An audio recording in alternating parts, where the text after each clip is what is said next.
Good afternoon, everybody. Good afternoon, good afternoon. Okay, I just have one thing at the top, and then I'll turn it over to our guest.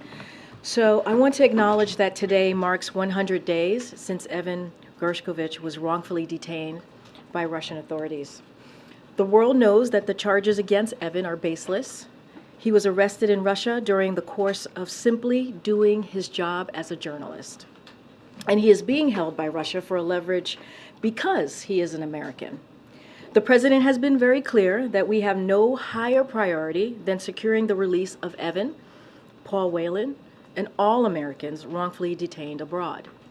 The team continues to work on these cases every day from all angles. Our message to Evan and to Paul is this: keep the faith. We won't stop until you are home. Now with that, we have, as you know, the National Security Advisor to the President, Jake Sullivan, who is going to give a preview of his trip to the NATO summit, as you all know, starting on Sunday, and take any other questions that you may have. Jake, the podium is yours. Thank you, Karine. Good afternoon, everybody. Thanks for bearing with me today. I'm going to start by laying out the plan for the trip that's upcoming this weekend, and then because there have been numerous reports on the provision of cluster munitions to Ukraine, I'll say a few words on that at the top and then be happy to take your questions. President Biden said on day one of his administration that the United States would revitalize our alliances and re-engage with the world to meet the great challenges of our time. And on Sunday, the president will depart for his next major trip overseas at a time when we have indeed regained our global standing as a strong and trusted partner for peace, progress, and security. This trip will reflect that progress, and it will showcase the president's leadership on the world stage.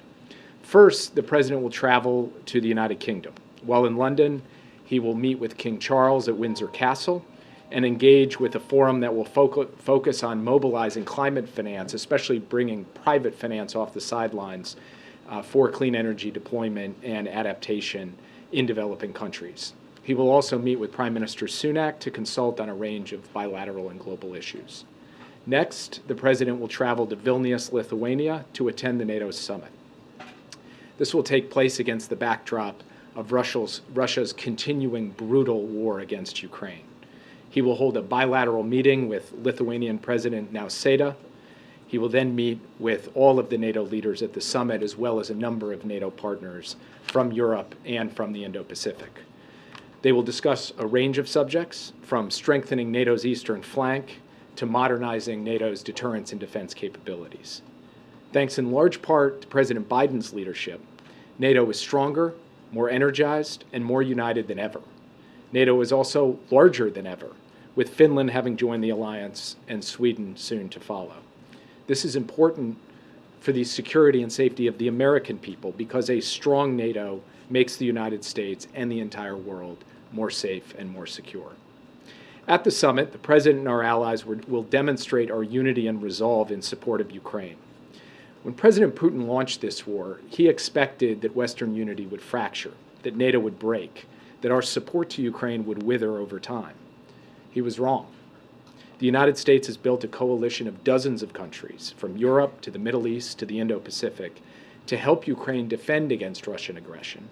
And we have mobilized the security assistance Ukraine needs, including by facilitating contributions from partners and allies around the world, so that Ukraine is in the best possible position to succeed on the battlefield. We continue to stand with the people of Ukraine as they defend their sovereignty, their freedom, and their democracy. After the summit, President Biden will give a significant address in Vilnius that evening, Wednesday evening, about his vision of a strong, confident America flanked by strong, confident allies and partners taking on the significant challenges of our time, from Russia's aggression in Ukraine to the climate crisis. Finally, the president will travel to Helsinki, Finland, where he will meet with the president of Finland, Niinistö, and participate in a U.S. Nordic Leaders Summit. In these meetings, the president will advance our close cooperation with the Nordic countries on shared regional security objectives, along with shared efforts on technology, health, climate, and clean energy. So we're looking forward to a busy week in Europe, and we're looking forward to the president being able to further solidify, strengthen, and give momentum to the strong, united alliance that has been standing up so effectively against Russian aggression. As I mentioned, because we've seen all of these reports on the provision of cluster munitions to Ukraine, I will leave it to the Pentagon to make a formal announcement later this afternoon for the next drawdown package and to go into the details of that drawdown package and the specifics on the types of munitions being provided. But I will use this opportunity here today to make a few points. First, we base our security assistance decision on Ukraine's needs on the ground. And Ukraine needs artillery to sustain its offensive and defensive operations. Artillery is at the core of this conflict. Ukraine is firing thousands of rounds a day to defend against Russian efforts to advance and also to support its own efforts to retake its sovereign territory.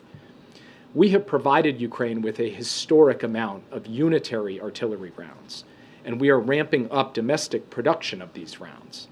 We've already seen substantial increases in production, but this process will continue to take time, and it will be critical to provide Ukraine with a bridge of supplies while our domestic production is ramped up. We will not leave Ukraine defenseless at any point in this conflict, period. Second, Russia has been using cluster munitions since the start of this war to attack Ukraine. Russia's been using cluster munitions with high dud or failure rates of between 30 and 40%. In this environment, Ukraine has been requesting cluster munitions in order to defend its own sovereign territory.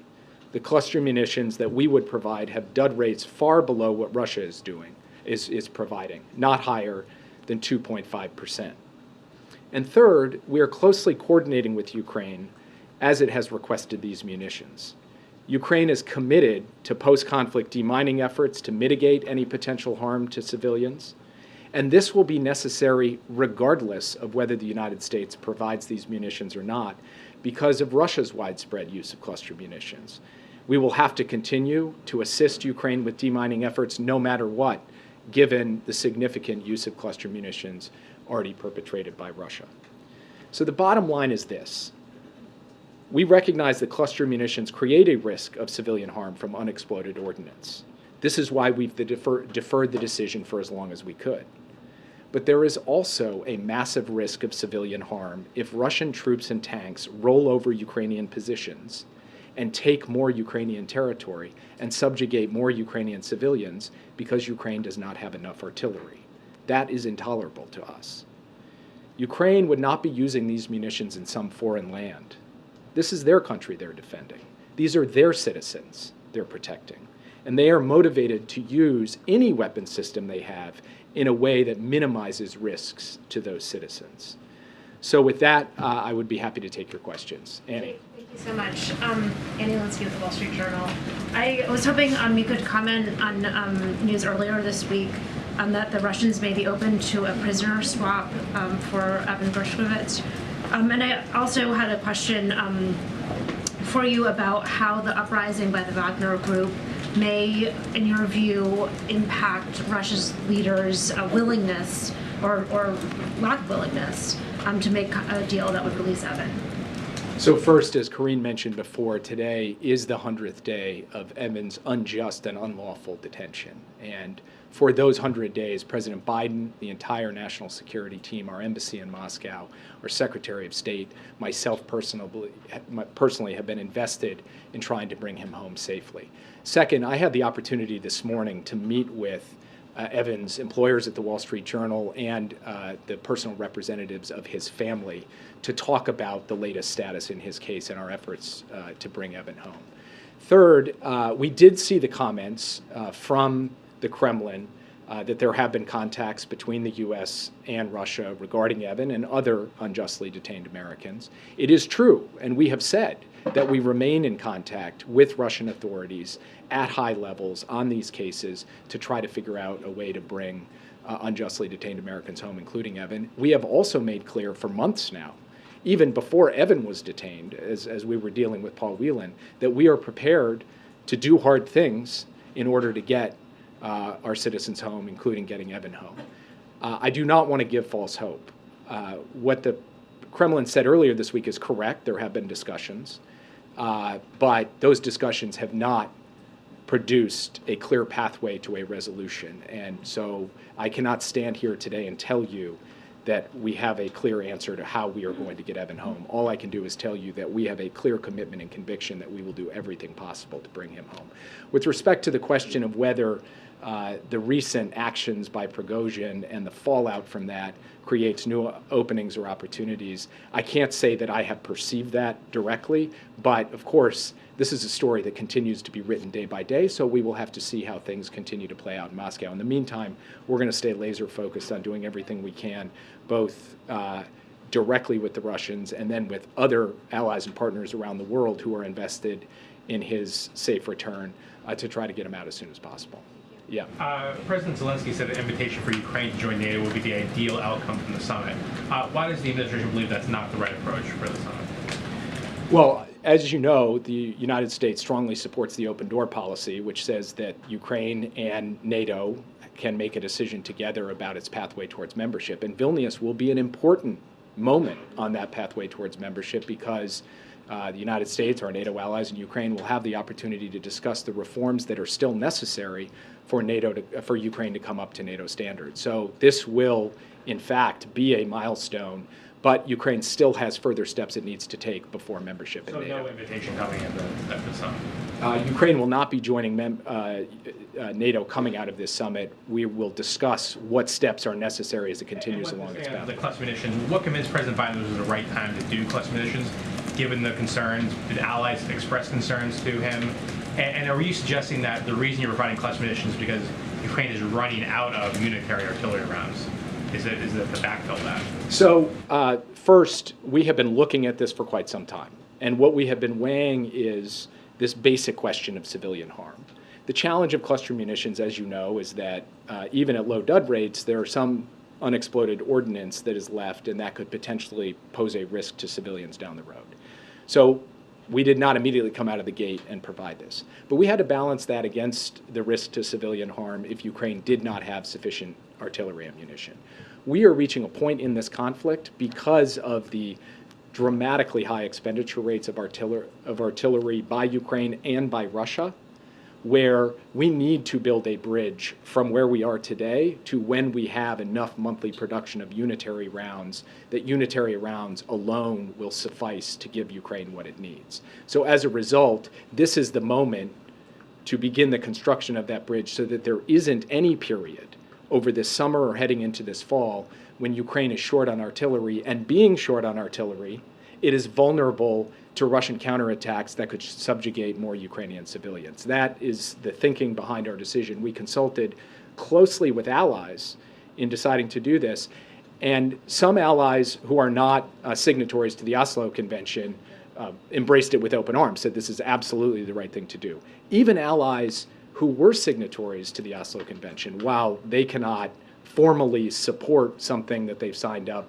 to a convention against, have indicated both privately and many of them publicly over the course of today that they understand our decision, and fundamentally that they recognize the difference between Russia using its cluster munitions to attack Ukraine and Ukraine using cluster munitions to defend itself, its citizens, and its sovereign territory. So we feel that this will in no way disrupt the very strong, firm unity that we have heading into the NATO summit in Vilnius next week. Yeah. Thanks, Jake. To follow up on the cluster munitions, last year in March, the U.S. ambassador to the United Nations, she described those munitions as, quote, exceptionally lethal weaponry which has no place on the battlefield. So how do you square those comments with this decision? And secondly, has Ukraine provided you with any assurances or guarantees in terms of their use in civilian areas, that they won't use them within a certain radius of civilian areas, for example? So Ukraine has provided written assurances that it is going to use these in a very careful way that is aimed at minimizing any risk to civilians. And by the way, Ukraine, the democratically elected government of Ukraine, has every incentive to minimize risk to civilians because it's their citizens, it's Ukrainians who they are trying to protect and defend. This is not Ukraine taking these and going and using them in the Middle East or in Southeast Asia or in some faraway land. they're using them on their territory to defend their territory. So we believe that they're highly motivated to do this, and beyond being highly motivated, they have, to directly answer your question, provided these assurances to us. In terms of the ambassador's comments and other comments that have been bandied about, let me just say that the use of cluster munitions by Russia in this conflict is completely unacceptable on multiple counts. First, they are using them to attack a sovereign country in flagrant violation of international law. Second, they are using them specifically to strike after civilian targets, not only military targets, also in flagrant violation of international law. And with this weapon system, as well as other weapon systems, we have identified war crimes committed by the Russians. Third, and critically, there is a big difference between the type of cluster munition being used by Russia and the type that we would provide to Ukraine. As I mentioned before, ours have a maximum 2.5% dud rate. The dud rate of the Russian munitions is between 30 and 40%. And just so I don't get this wrong, I will read it to you. The Department of Defense assesses that during the first year of the conflict alone, Russian-fired cluster munitions deployed from a range of weapon systems have likely expended tens of millions of submunitions or bomblets in Ukraine. And then the final point, I think this is an important point. When I talk about what Russia's doing with cluster munitions, I'm not making an argument which says, they do it, so we'll do it. The argument I'm making is that Russia has already spread tens of millions of these bomblets across Ukrainian territory. So we have to ask ourselves, is Ukraine's use of cluster munitions on that same land actually that much of an addition of civilian harm, given that that area is going to have to be demined regardless? So that is why when we look at the situation today, as opposed to a year ago, and when we look at what Ukraine would be doing with these weapons as opposed to what Russia is doing with these weapons, we see a substantial difference. It doesn't make it an easy decision, and I'm not going to stand up here and say it is easy. It's a difficult decision. It's a decision we deferred. It's a decision that required a real hard look at the potential harm to civilians. And when we put all of that together, there was a unanimous recommendation from the National Security Team, and President Biden ultimately decided, in consultation with allies and partners and in consultation with members of Congress, to move forward on this step. And Jake, are you satisfied with the pace and progress of the Ukrainian counteroffensive thus far? We get this question a lot. I'm not grading or judging the Ukrainian counteroffensive. I'm standing here in Washington, D.C. I'm not on the battlefield. My life's not on the line. So for me to sit here and say, I'm satisfied, I'm not satisfied, what I would say is that it is hard going. The Russians are dug in. They have thrown a lot of defense in manpower and munitions at this, and the Ukrainians have bravely, systematically been punching and pushing forward and will continue to do so. The Ukrainians also have a substantial amount of capacity. They have not yet committed to this fight. So the story of this counteroffensive is far from written, and we will continue to support Ukraine along the way. Jake, Yes. you said that Ukraine provided written assurances for how they would use these munitions. When was that provided? And also, can you just provide more details on what are those assurances? Does that So mean they location? provided them in the context of their written requests to us for these munitions. So they reached out and requested them. I couldn't give you the exact date, but some weeks ago. And in doing so, the assurance that they provided was that they intend to use these munitions in a way to minimize the exposure of civilians, so outside of civilian areas and outside of areas that civilians traffic. That is to say, on the battlefield where they are presently both trying to defend their territory and to move forward. Are there specific locations, though, red lines in those assurances, or did the administration advise them, only use these munitions in these specific locations? This is going to be an ongoing conversation because obviously the battlefield is shifting at all times. So it's impossible to set down a map and define this with the level of specificity that maybe your question implies. But it does mean that this conversation needs to be ongoing, just as it is with every other weapon system that we're providing Ukraine. And so far, we have found that when Ukraine provides assurances to the United States about the use of its munitions, it has followed through on that in terms of the limitations and constraints it's placed on those. And we expect the same in this case. And I just want to underscore again, I know I sound like a broken record, but the idea that Ukrainian men and women fighting for the armed forces of Ukraine want to willy-nilly use these things in a way that are going to harm Ukrainian citizens, which is somewhat implied in the questions, I find, at odds with their fundamental desire to protect their countrymen and their willingness to put their lives on the line to protect their countrymen. So that's why. Prigozhin's location? I do not. Yeah. Follow up on Ukraine, and then I have a second question related to that.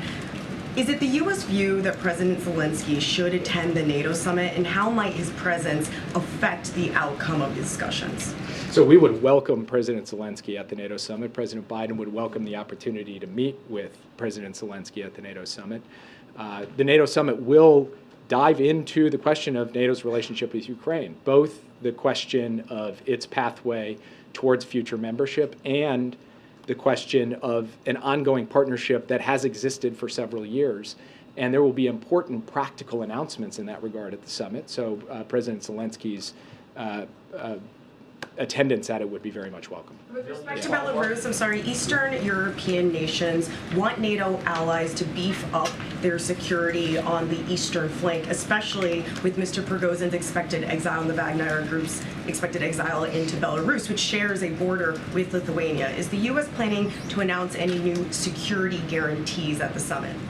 We have the ultimate security guarantee for Poland and the Baltic states, and it's Article 5 of NATO, and we intend to defend every single inch of NATO territory. We've also put our money where our mouth is in terms of enhanced U.S. deployments in both Poland and the Baltic states, as well as Romania and other Eastern flank allies.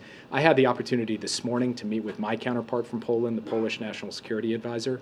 The first and main topic of conversation was the evolving threat from Belarus. Both this question of whether Wagner will ultimately end up there, which, by the way, is still very much an open question, and the assertions about potential deployments of nuclear weapons on the territory of Belarus, and the role of Belarus in it and complicity of Belarus in Russia's aggression in Ukraine. These are all things that we have been taking account of going back to the start of this conflict, and we constantly look at everything from the positioning of NATO forces to the pre-positioning of various stocks and ammunition in the eastern flank. That will be a continued discussion at Vilnius, but this is an evolving picture, and so I don't think Vilnius is going to be the place where we put the final storyline down. It will continue to evolve as we go forward. Thanks, Jake. Does the U.S. support eliminating the need for Ukraine to fulfill a membership action plan that essentially establishes benchmarks they have to meet to qualify for NATO membership? So we're looking at that question. That is an active discussion among allies right now, whether Ukraine has in fact moved beyond the need for MAP. I won't get ahead of where leaders will end up at the summit, but that's under active consideration. Yeah. Just one on a bilat with Erdogan. Is this going to be a pull-aside that the president is planning to have, or will this be like a full-blown bilateral meeting to discuss Sweden's NATO membership? I don't have anything to announce today, but I think you can expect that President Biden and President Erdogan will talk in Vilnius. In exactly what format that takes remains to be seen. Yeah. Two questions. First on the munitions. Germany has opposed them. Does that suggest any cracks in the alliances to you? What do you make of that opposition? So first, what I saw Germany say today was three things. Number one, they're confident that the United States took this decision carefully and after weighing all considerations. Number two, Russia has used these in an intolerable way to attack Ukraine. And three, every weapon system Ukraine is using, it's using to defend its people and to retake its own sovereign territory. I think if you read what the German Chancellery and the German spokesperson put out today, you will see that they are a signatory to Oslo. They don't they don't have or transfer cluster munitions, but nothing in what they have said today suggests there are any cracks in NATO unity. Quite the contrary, there's deep understanding, we believe, across the alliance about the fundamental challenge Ukraine faces and about our collective desire to ensure that we're providing Ukraine with what it needs to defend itself. Sorry, when it comes to specifically, please, can you tell us specifically when the president signed the authorization? And also, we have seen over the course of this war how there were some no-go topics, F-16s, cluster munitions. Both of those are moving forward.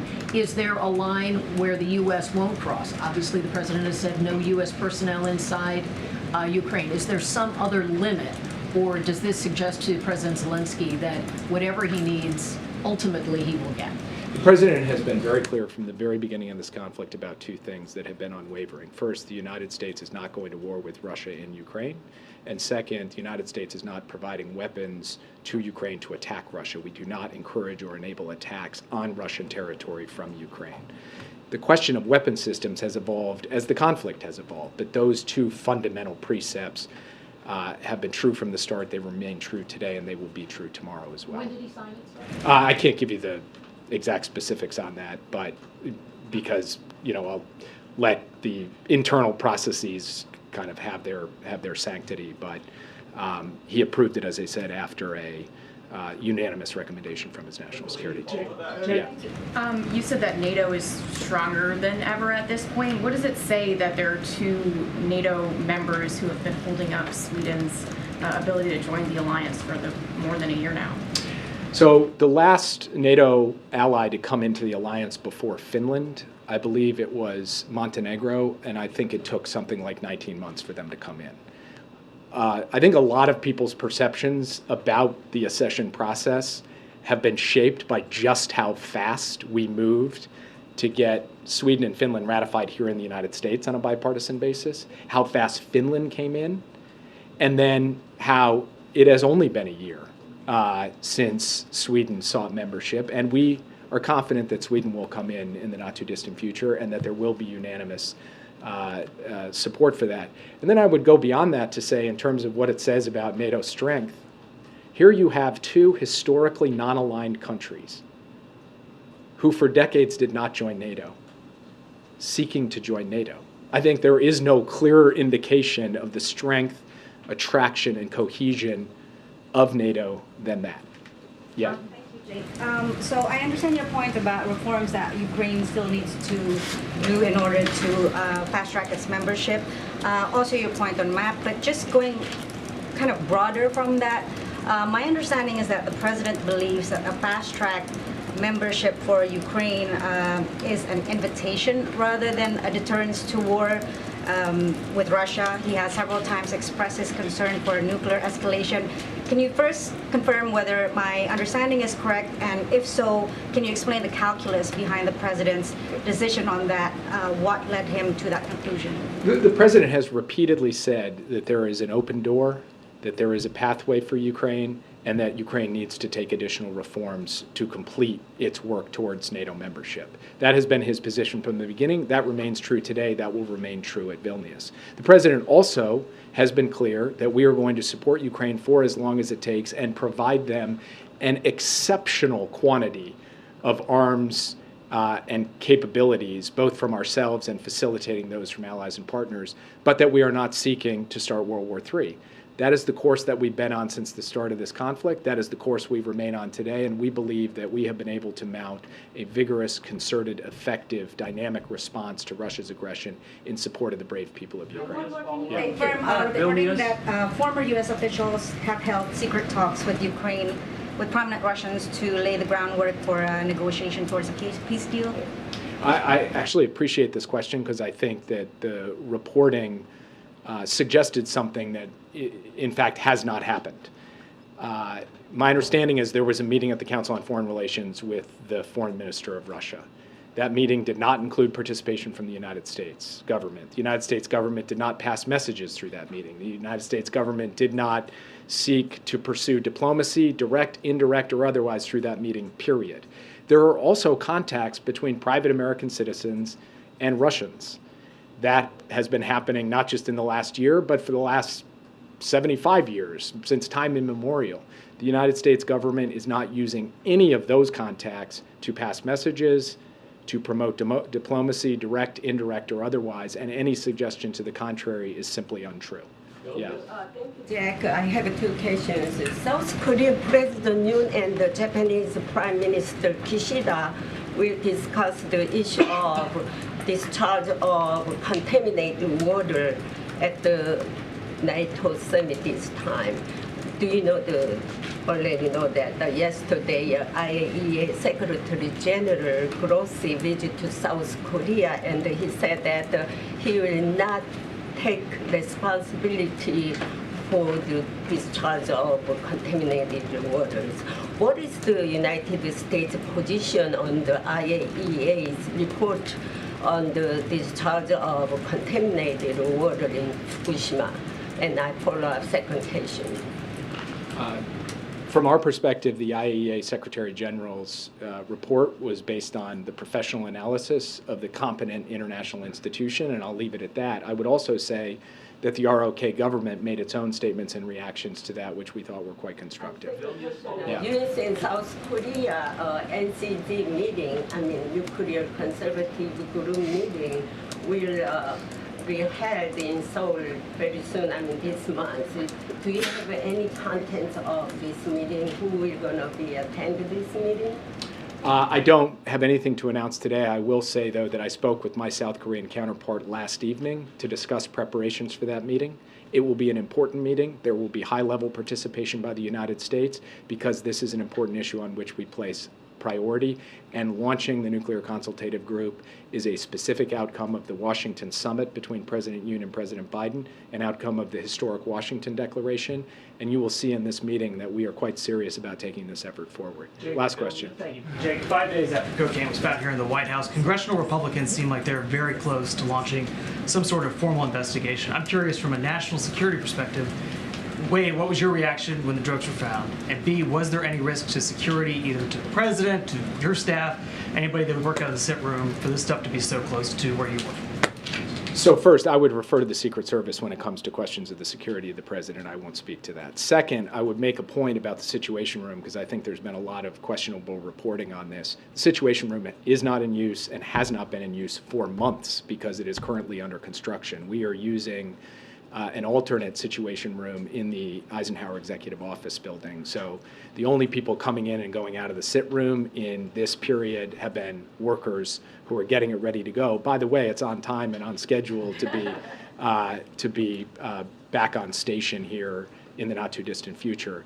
But no, there was no issue with the Situation Room relative to this. And then finally, look, we have rigorous drug testing policies at the White House. We have rigorous drug use policies here at the White House. We take those extremely seriously.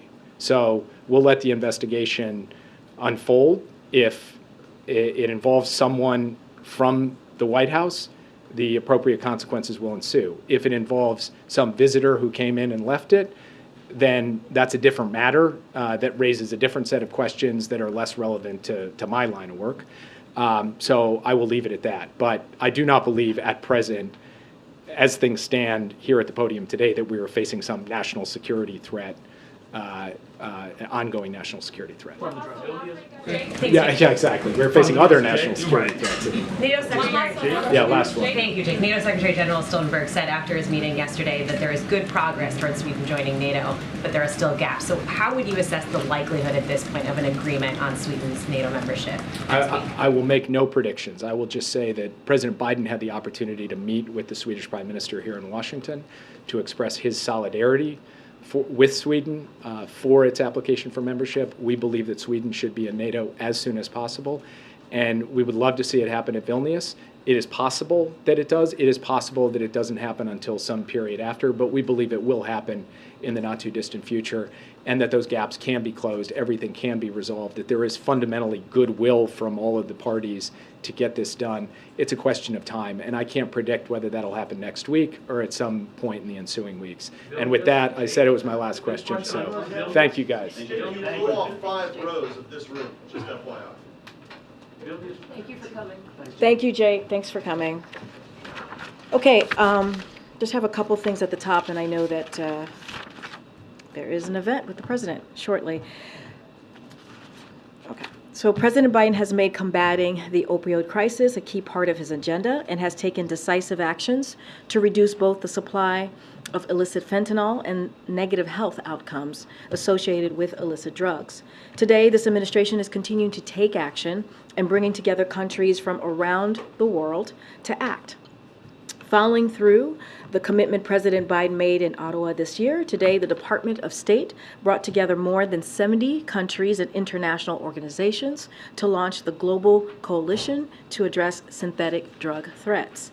This effort will continue to bring global attention and action to address the public health and security threats posed by synthetic drugs like illicit fentanyl. And another thing that I wanted to add, as I just mentioned, we're going to go see the president shortly for his event. So as it relates to what he's going to announce, you heard the president talk about Bidenomics and how he's growing the economy from the middle out and bottom up, not top down, not the trickle-down economics as we have seen. So this afternoon, the president will talk about new actions to further cut costs for American families. First, we're cracking down on junk insurance. New proposed rules would close loopholes the previous administration took advantage of that allow companies to offer misleading insurance plans and trick consumers into junk plans. Next, we're going to after surprise medical bills. We're going to go after this, after these surprise medical bills. Under this administration, we've taken action to prevent 1 million surprise medical bills every month. Today's new guidance prevents abuse of those protections. Finally, we're taking action to stop unfair medical debt. For the first time in history, the Consumer Financial Protection Bureau, HHS, and Treasury are looking into medical credit cards and loans to see if companies are adhering to consumer protections. And then later today, as well, you'll hear from President Biden on these new steps, not later today, but in just like 30 minutes or so, to deliver on his promise to cut costs for families. That is really a big part of what Bidenomics is, to make sure that we're lowering costs for American families and also that we have an economy that works for everyone. This morning, as you all learned, 209,000 jobs were created last month for a total of 13.2 million jobs created since President Biden took office. We've regained all the jobs lost during the pandemic and created nearly 4 million more jobs. That includes over 1.5 million jobs in manufacturing, construction, and research and development. The focus of the president's Investment in America agenda. You heard from the president yesterday talking about investing in America and what he continues to do for red states and blue states and for Americans across the country. As you all know, the unemployment rate is 3.6% and has been under 4% for 16 months in a row, the longest stretch in over 50 years. And more Americans are joining the labor force, the share of working age Americans who have jobs at the highest level in over 20 years. So as the president said this morning, and I quote, this is from his statement about the jobs report, I quote, that's Bidenomics, growing the economy by creating jobs, lowering costs for hardworking families, and making smart investments in America. And finally, this is something that we wanted to address because we've all been dealing with this extreme weather, if you will, the extreme heat. And so these conditions are certainly impacting millions of Americans across country in different regions, clearly. These extreme weather patterns are alarming. But for years now, Republican lawmakers have continued to deny the very existence of climate change that we can now all witness with our very own eyes. So they've repeatedly tried to repeal the biggest climate protection bill in history. As you all know, this is something that the president signed almost a year ago, the Inflation Reduction Act. And this is an act that is the most significant investment that any administration has put behind climate change. And so by them trying to repeal this, it is stunning. It is absurd, and it is dangerous, just by what we have seen these past couple of days. So as a senator, as now president, the president was one of the first members of Congress to take real action against climate change, and he will continue to charge forward on the most ambitious climate agenda to date. He is investing in our nation's electric grid and accelerating clean energy deployment so we can reduce pollutants and bring clean energy jobs and manufacturing back to America. In the meantime, federal officials are proactively inspecting over 70 high-risk industries in areas under a heat warning or advisory to protect workers. And next week, we'll be announcing additional actions to protect communities from extreme heat. I do not have a week ahead because you just heard from the National Security Advisor give a very extensive and detailed week ahead of the president's trip in Europe at NATO summit, so I don't have anything else to share beyond what he shared with you all today. Go ahead, Chris. Wanted to get White House's thoughts on the jobs report. Is White House concerned that it came in lower than expectations, or do they view this as a good thing, given that a cooling job market may mean less inflation and less pressure to raise rates? How are you kind of gauging that? Yeah, no, it's a good question. It's certainly not going to talk about interest rates, as you know. That is something for the Fed to deal with, and certainly we allow them to have their independence as it relates to any monetary decisions that they have to make.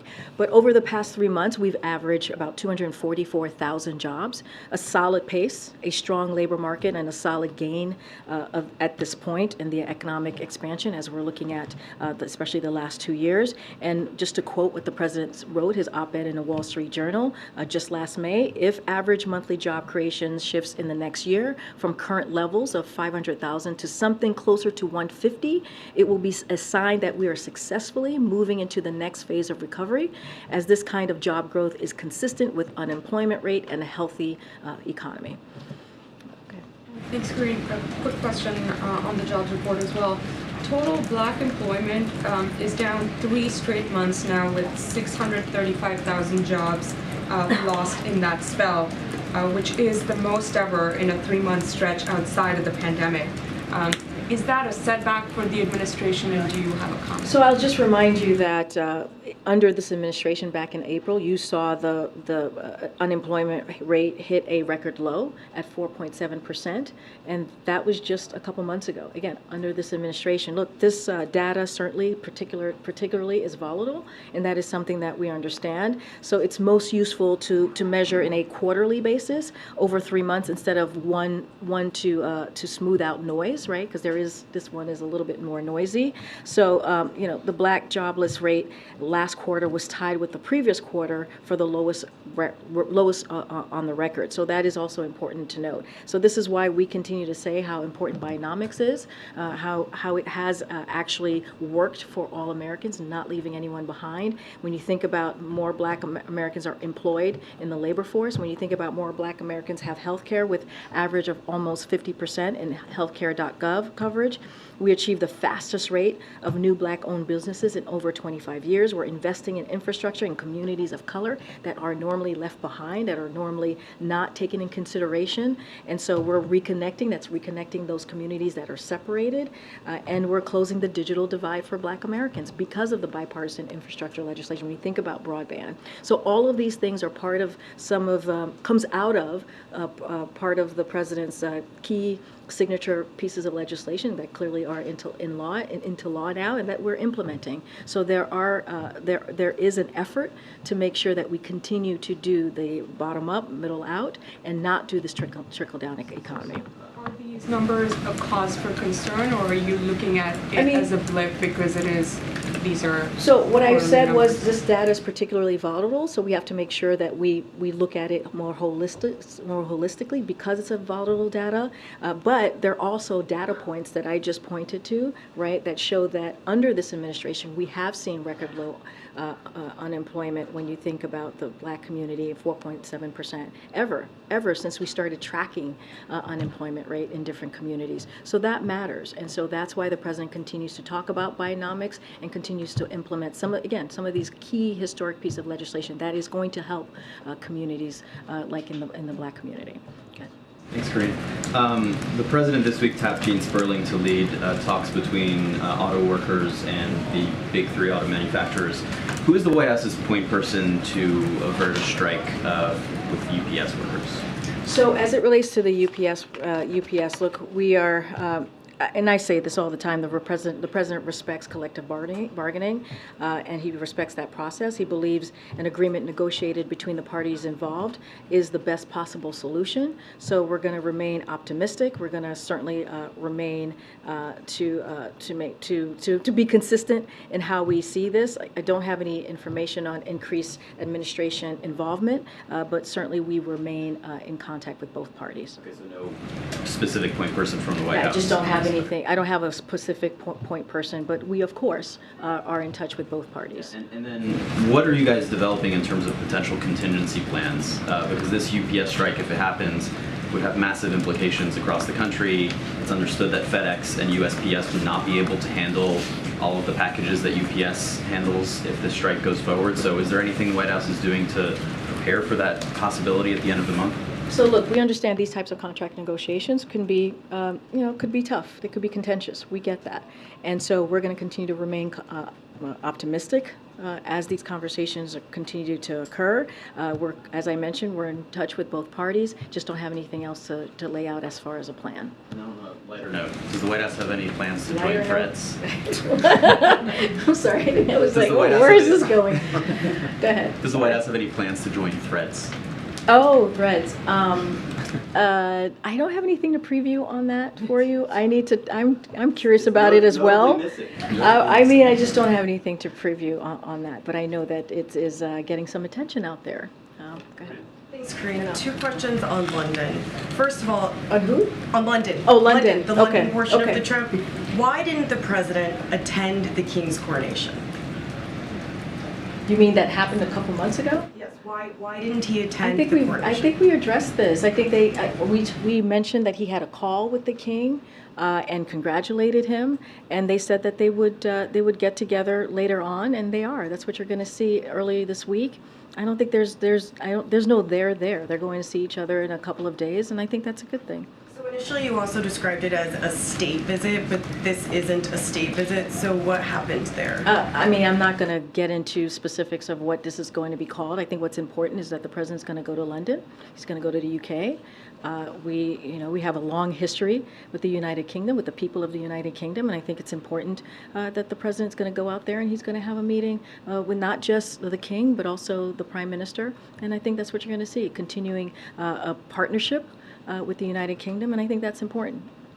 Okay, Karen. Thanks, Karine. Has the president been kept updated on the cargo ship fire in New Jersey, and has he talked to Governor Murphy about this? Yeah, which is clearly devastating. The president certainly has been kept updated on what's been going on with the cargo ship at Port Newark, and so we've been in touch with the Coast Guard and local authorities to coordinate on the response. Obviously, our hearts go out to the families of the firefighters who lost lives in the line of duty while bravely battling this fire, and our thoughts are with those who suffered injuries, and we wish them certainly a speedy recovery. We're going to continue to monitor the situation closely, this incident, and stand ready to provide as much assistance as needed to help contain the fire and get port operations back to normal. But certainly our heart goes out to the firefighters and their families. There was a report that according to the head of the Firefighters Union, the president called the families of fallen firefighters to offer his personal condolences. Can you confirm that? I don't have any calls to confirm. But, as you know, the president, that is not unusual for the president to call families, especially in these types of awful tragedies. I just don't have anything to confirm at this time. Go ahead. Thanks, Karine. Secretary Yellen said in China that she wants China to play by a fair set of rules. So how can the White House make a country that engages in IP theft, forced labor, hacking, to play by a fair set of rules? So look, and I think I may have talked about this earlier this week. If not, this visit comes at an important time in the bilateral relationship, right? That is what's important here. With new economic leadership team in place in Beijing, it comes at a key junction for the global economy, and so we think it's important to continue to have these conversations with China, with other countries as well. Look, they're going to continue, and I've said this before. China is going to continue to be around and be a major player on the world stage. So it is important to have intense competition, requires intense diplomacy. That's what you see Secretary Yellen do. That's what you saw Secretary Blinken do. These are the type of conversation that the president has had with President Xi and meetings that he's had with him as well. And it is important to manage this in a responsible way. And so we think it's also important to continue the open line of communications, as we have said over and over again. And as it relates to the economy, global economy, having the Secretary Secretary of Treasury there in China as we talk about, again, global economy, I think is incredibly important, and the President believes it's incredibly important. I also wanted to ask about the United Auto Workers who are asking the EPA to soften the electric vehicle rules. Is that something that the administration would consider? So as it relates to the UAW, look, again, collective bargaining, that's something that the President believes is really important. I think I think you were mentioning to me, Jeremy was mentioning Gene Sperling, who is certainly playing a role here, is one of the White House point person on key issues related to the UAW. This is about the administration's rule to get people into electric vehicles, though. I hear you. I'm not going to get, I'm not going to get into specifics. I'm just letting you know that as Gene Sperling certainly has been a contact here and will ensure that the administration-wide coordination across interested parties and among White House policymakers, that conversation continues, that we work hand in glove with the acting secretary as well of labor. And I just don't have anything else to share beyond that. But certainly we have someone who is coordinating, helping to coordinate some of these conversations. I'm just not going to get ahead of that. Great, thank you. Some Democrats have said that giving cluster munitions to Ukraine undermines America's reputation as a human rights defender around the world. What's the White House response? I mean, we don't believe that it undermines our reputation of being human rights defenders. This is something that we say all the time, right? When it comes to human rights, when it comes to having those conversations with either our partners or other heads of state, the President is never shies away from having those conversations. Look, I mean, Jake said this when he was here.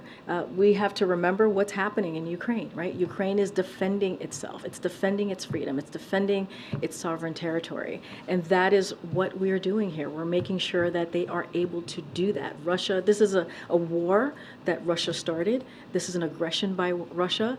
And so we have seen bipartisan support in what we're trying to do in helping Ukraine, fighting for their freedom. And I think we're continuing to see that. But as it comes to human rights, the President will always be very clear and have very honest conversations with our partners and other heads of states across the world. Thank you. Jake Sullivan mentioned that the President Biden took this decision about cluster munitions after consulting with allies. So I wanted to see if you could provide some details about if Germany was consulted or Poland, what countries were. I'm not going to go into each country that was consulted, but clearly those are some of our allies, correct? And so I'm just not going to get into details, but certainly the President did consult our allies and partners here. Look, when you look at the last 16 months of this war that we saw that this Russia aggression in Ukraine, we have seen a NATO alliance that has been strengthened because of the leadership of this President. We have seen bipartisanship here. We have seen Europe come together, the West come together to make sure that we do everything that we can to help Ukraine fight for its freedom. And so that is really important. We got to remember what's at stake here. What's at stake is democracy. And so the President is going to do everything that we can to help the people of Ukraine fight for those freedoms. Go ahead.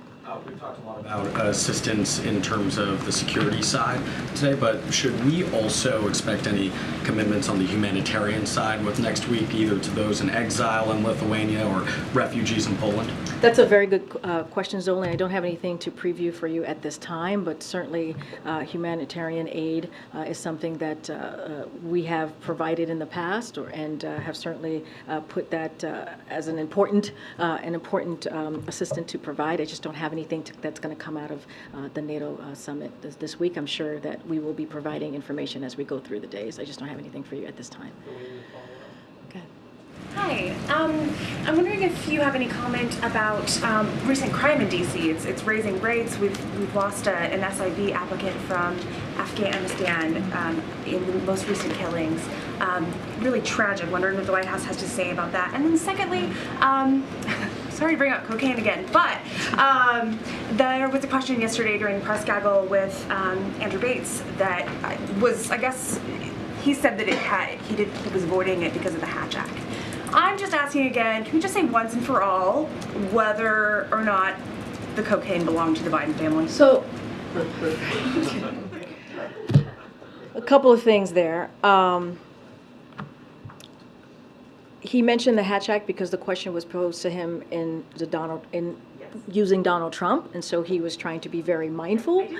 Okay, I hear you, but you're asking me a question, so I'm answering it for you.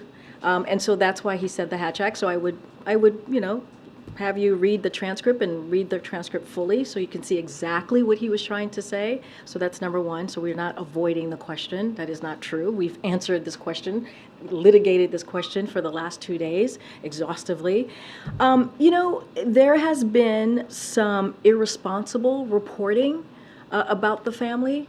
And so I got to call that out here. And I have been very clear. I was clear 2 days ago when talking about this over and over again as I was being asked a question. As you know, and media outlets reported this, the Biden family was not here. They were not here. They were at Camp David. They were not here Friday. They were not here Saturday. They were not here Sunday. They were not even here Monday. They came back on Tuesday. So to ask that question is actually incredibly irresponsible. And I'll just leave it there. Okay. I'll take one more. Go ahead, straight right here. Yep. Given the U.S. Supreme Court's decision last week on affirmative action, I'm interested if the president has a stance on whether Congress should take action to ban legacy preferences in higher education admissions. I don't have anything further to add on the president's position on what you just laid out. What I can say is, and the president said this, he gave a full-throated kind of remarks on what he saw the Supreme Court do, which was unprecedented, which is, as you all know, this was when you think about affirmative action, it had been a constitutional kind of constitutional right for decades, and had been held up by Republicans and Democrats, and so it was another another act by the Supreme Court that was unprecedented. When you think about the Dobbs decision, and now this, and so let's not forget the president was, when he was senator, he was the chair of the Judiciary Committee, and he has the expertise, he understands how this all works. And it is incredibly unfortunate what we saw last week. I will say this, one of the things that the president has taken very seriously is to make sure that we have federal judges that are diverse, that represent the country. We have been able to not just nominate, but get through about 136 judges, again, who are diverse, and he's made that one of his top priorities as we look at what's going on with the Supreme Court currently. All right, everybody, thank you so much. I'll see some of you at NATO. Thank you.